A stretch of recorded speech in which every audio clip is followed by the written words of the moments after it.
أتاني مرة نزق ليسألني بما دنت فقلت له أنا رجل أحب الله يا أنت أتسأل كيف منهاجي أما بالحق آمنت. السلام علیکم ورحمۃ اللہ وبرکاتہ۔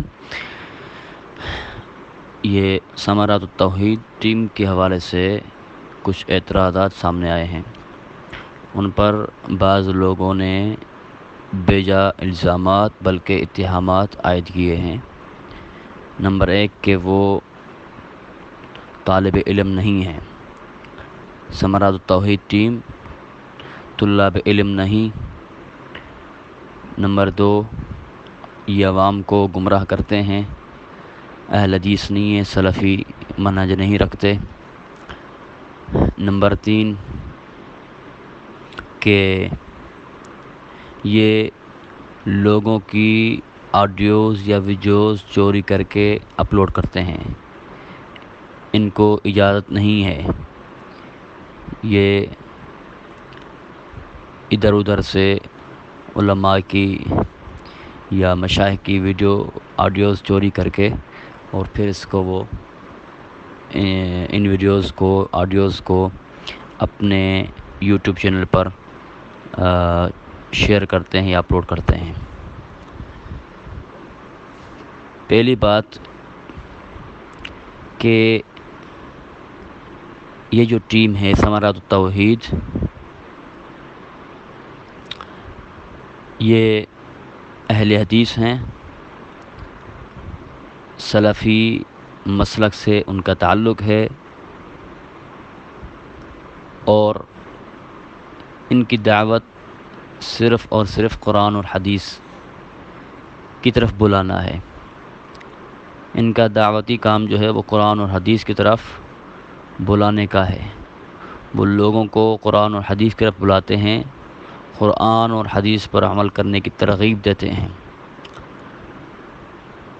تو اگر قرآن اور حدیث کی طرف دعوت دینا، لوگوں کو ان دونوں بنیادی مصادر کی طرف بلانا، قرآن اور حدیث کے مطابق زندگی گزارنا، لوگوں کو اگر ان دو مصادر پر عمل کرنے کی ترغیب دینے والا اگر گمراہ ہے تو پھر میں سمجھتا ہوں کہ ہدایت والا کوئی بھی نہیں ہے، پھر سارے گمراہ ہیں۔ صحابہ کرام رضوان اللہ اجمعین بھی قرآن اور حدیث کی طرف دعوت دیا کرتے تھے۔ تابعین، تبع تابعین، اتباع تبع تابعین، محدثین رحمہم اللہ جمیعا، وہ قرآن اور حدیث کی طرف دعوت دیتے تھے تو وہ حق پر تھے۔ تو اگر یہ ثمرات التوحید ٹیم جو ہے وہ بھی اگر قرآن اور حدیث کی طرف بلاتی تو پھر یہ گمراہ کیسے ہو گئے؟ یہ کسی کا لیبل نہیں ہے، کوئی مخصوص ٹولہ نہیں ہے۔ جو بھی قیامت تک جو شخص بھی قرآن اور حدیث پر عمل کرے گا، قرآن اور حدیث کی طرف لوگوں کو بلائے گا، لوگوں کو دعوت دے گا، قرآن اور حدیث کے مطابق زندگی گزارنے کی قرآن اور حدیث کے مطابق زندگی گزارنے کا طریقہ لوگوں کو بتائے گا، خود بھی قرآن اور حدیث کے مطابق عمل کرے اور لوگوں کو بھی قرآن اور حدیث کے مطابق عمل کرنے کی ترغیب دے، تو وہ کبھی اس کو گمراہ نہیں کہہ سکتے۔ وہ کبھی گمراہ نہیں ہوگا، نہ خود گمراہ ہوگا اور نہ ہی جن کو دعوت دیتا ہے وہ گمراہ ہوں گے۔ تو یہ لوگ بھی قرآن اور حدیث کی طرف دعوت دیتے ہیں۔ انہوں نے کسی شخصیت کی دعوت نہیں دی، وہ کسی شخصیت پرستی کے طالب نہیں ہیں، شخصیات کی طرف وہ دعوت نہیں دیتے، ان کی دعوت صرف قرآن اور حدیث کی طرف ہے۔ اور اسی طرح نہ ہی وہ سلف کے منہج سے ہٹے ہوئے ہیں۔ جو سلف کا منہج تھا عقیدے کے اعتبار سے، منہج کے اعتبار سے، چاہے اصول ہوں چاہے فروع ہوں، ہر لحاظ سے وہ یعنی سلف کے منہج پر ہیں، قرآن اور حدیث کے منہج پر ہیں۔ جہاں تک ہم جانتے ہیں، ہمارا جہاں تک ان سے تعلق اور رابطہ ہے، اور ہم ظاہر پر ہی فیصلہ دیتے ہیں، اندر کے معاملات وہ اللہ تعالیٰ کے حوالے ہیں۔ تو ایک مسلمان کا دوسرے مسلمان کے بارے میں حسن ظن یہی ہونا چاہیے، جو دیکھتا ہے وہ اس کی گواہی دے۔ تو ہم نے دیکھا ہے یہ سلف کے منہج پر ہیں، قرآن اور حدیث کی دعوت دیتے ہیں، اور وہ آڈیوز اور ویڈیوز شیئر کرتے ہیں جو قرآن اور حدیث پر مشتمل ہوتی ہیں، سلفی علماء کی جو آڈیوز ہیں، ویڈیوز ہیں۔ تو اگر یہ سلف کے منہج پر نہ ہوتے، اہل حدیث کے منہج پر نہ ہوتے، تو پھر یہ علماء اہل حدیث کے سلف علماء کی آڈیوز یا ویڈیوز کیوں شیئر کرتے ہیں یا اپلوڈ کرتے ہیں؟ تو بہرحال ان کا یہ کام ہی بتائے گا کہ یہ سلف کے منہج پر ہیں۔ نمبر 2 کہ طالب علم نہیں ہے۔ پہلی تو بات یہ ہے کہ یہ کس نے شرط لگائی کہ کوئی طالب علم ہی یہ ویڈیوز یا آڈیوز اپلوڈ کر سکتا ہے؟ کس نے قید لگائی ہے؟ کیا عام بندہ یہ کام نہیں کر سکتا؟ اللہ تعالیٰ نے ہر کسی کو اپنی اپنی صلاحیتیں دے رکھی ہیں۔ کوئی ویڈیو ریکارڈ کرواتا ہے، کوئی اس کو نشر کرتا ہے، کوئی اس کو اپلوڈ کرتا ہے۔ یہ درجات بندی ہے، کوئی مسئلہ نہیں ہے۔ اگر کسی میں اپلوڈ کرنے کی صلاحیت ہے تو وہ کام کرتا ہے، سلفی دعوت کو پھیلانے کے لیے اس کو اللہ نے اسی پہ کام پہ لگا دیا۔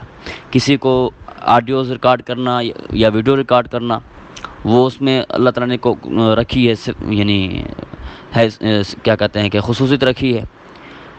تو وہ آڈیوز ریکارڈ کرتا ہے، ویڈیو ریکارڈ کرتا ہے، ویڈیو کے ذریعے، آڈیو کے ذریعے اپنا پیغام دوسروں تک پہنچاتا ہے، تو کوئی اس کو نشر کرتا ہے۔ تو یہ سارے مل جل کر وتعاونوا علی البر والتقوی، نیکی اور تقوی پر جو ایک دوسرے کا تعاون کرو۔ تو اس میں ہر قسم کا بندہ جاتا ہے، کسی میں کیا صلاحیت ہوتی ہے، کسی میں کیا صلاحیت ہوتی ہے، ٹھیک ہے۔ تو لہذا اگر یہ طالب علم نہ بھی ہوں تب بھی یہ اعتراض نہیں بنتا کہ ان پر یہ اس وجہ سے الزام لگا دیا جائے یا اتہام لگایا جائے کہ یہ طالب علم نہیں ہے، یہ ویڈیوز اپلوڈ نہیں کر سکتے۔ کس نے یہ کہا ہے؟ قرآن حدیث میں کہیں لکھا ہوا ہے کہ یہ کام اس طرح کے لوگ نہیں کر سکتے۔ دوسرا یہ کہ یہ طالب علم ہیں، یہ ٹیم اہل علم کے ہاں، یہ ان کے مطلب اہل علم کے ہاں یہ انہوں نے یعنی کتابیں پڑھی ہیں اور وہ باقاعدہ شاگردی اختیار کی ہوئی ہے اور وہ پڑھتے بھی ہیں۔ بلکہ ڈاکٹر ضمیر سلطان صاحب یہ میرا شاگرد ہے، شرح نخبۃ الفکر، میرے پاس وہ پڑھ رہا ہے۔ تو یہ کئی ایک مشائخ کے یہ طلاب ہیں، ان کے ہاں پڑھتے ہیں۔ تو اگر یہ طلاب نہ بھی ہوتے تب بھی ان کا اعتراض یہ باطل ہے۔ نمبر 3 کہ یہ ویڈیوز چوری لگاتے ہیں، لوگوں کی اجازت نہیں ہوتی ان کو، تو یہ بات بھی بالکل غلط ہے، اتہام ہے۔ اللہ تعالیٰ سے ایسے لوگوں کو استغفار کرنا چاہیے کہ مسلمان پر بلا تحقیق، بغیر کسی تحقیق کیے اتہام باندھتے ہیں۔ انہوں نے یہ جو میری آڈیوز ہیں یا میری جو ویڈیوز ہیں، تو یہ میں نے ساری ان کو دی ہوئی ہیں، یہ خود اپلوڈ کرتے ہیں میری اجازت کے ساتھ، اور میں نے ان کو اجازت دیا ہوا ہے کہ میری جتنی ابھی آڈیوز ہیں یا ویڈیوز ہیں مسلسل وہ میرے رابطے میں رہتے ہیں۔ الحمدللہ ڈیلی تقریباً میرا ان سے رابطہ رہتا ہے۔ تو میں نے ان کو کہہ بھی دیا ہوا ہے کہ ساری میری ویڈیوز یا آڈیوز یہی مطلب اپلوڈ کریں گے، تو اجازت دیا ہوا ہے۔ اور دوسرے علماء سے جن کے بھی یہ آڈیوز یا ویڈیوز یہ ریکارڈ کرتے ہیں، کیا نام ہے اس کا، اپلوڈ کرتے ہیں، تو وہ اجازت لے کر ہی ان سے پھر وہ اپلوڈ کرتے ہیں، بغیر اجازت کے وہ اپلوڈ نہیں کرتے۔ اور آئندہ کے لیے بھی یعنی اگر کوئی اس قسم کے اتہامات لگاتا ہے کہ یہ چوری کرتے ہیں یا یہ کرتے ہیں یا وہ کرتے ہیں، اور وجہ صرف یہ ہے کہ یعنی ان کا یوٹیوب چینل بند ہو جائے، تو آئندہ بھی اگر اس قسم کے کوئی لوگ الزامات لگائیں، بے جائے اتہامات لگائیں، تو ان کی بات پر توجہ نہ دی جائے، کیونکہ جن لوگوں نے یہ جو 3 اعتراضات ذکر کیے ہیں، 3 الزامات لگائے ہیں یا اتہامات باندھے ہیں، ان کی کوئی حیثیت ہی نہیں ہے۔ طالب علم والا کہ یہ طلاب علم نہیں ہے، اس کا میں نے جواب دیا، اہل حدیث نہیں ہے، اس کا بھی میں نے جواب دیا، اور اسی طرح جو ویڈیو کو چوری کرنا یا آڈیو کو چوری کرنا، اس کا بھی میں نے وضاحت کر دی ہے کہ تو جو شخص یعنی جن لوگوں کے اس قسم کے اتہامات ہوں یا اعتراضات ہوں تو اس سے واضح ہو جاتا ہے کہ یہ صرف اور صرف دشمنی ہے، بغض ہے، نفرت ہے کہ کسی نہ کسی طرح ان کا یہ کام بند ہو جائے۔ تو للہ فی اللہ ظاہر کی بنیاد پر میں کہتا ہوں کہ یہ سلفی منہج کے حامل ہیں، قرآن اور حدیث کے حامل ہیں، قرآن اور حدیث کی طرف دعوت دیتے ہیں لوگوں کو، ان کا مسلک بھی یہی ہے، منہج بھی یہی ہے، اصول میں فروع میں ہر لحاظ سے۔ نمبر 2 یہ طلاب علم بھی ہیں، مشائخ کے ہاں یہ جو ہے وہ درست مطلب ان سے پڑھتے ہیں، سنتے ہیں اور ان کی طالب یعنی شاگردی اختیار کی ہوئی ہے۔ اور نمبر 3 کہ یہ ویڈیوز اپلوڈ چوری نہیں کرتے بلکہ اجازت کے ساتھ وہ نشر کرتے ہیں، اپلوڈ کرتے ہیں۔ تو آئندہ اگر اس قسم کے لوگ اس طرح کے اعتراضات کریں کہ جس کی وجہ صرف یعنی جس کا مقصد صرف یہ ہو کہ ان کا یوٹیوب چینل بند ہو جائے، تو پھر میں پھر بھی دوبارہ کہتا ہوں کہ ان کی اس بات پر توجہ نہ دی جائے، یہ صرف جھوٹ ہے۔ اللہ تعالیٰ ہم تمام مسلمانوں کو اس قسم کے اتہامات سے محفوظ رکھے۔ السلام علیکم ورحمۃ اللہ وبرکاتہ۔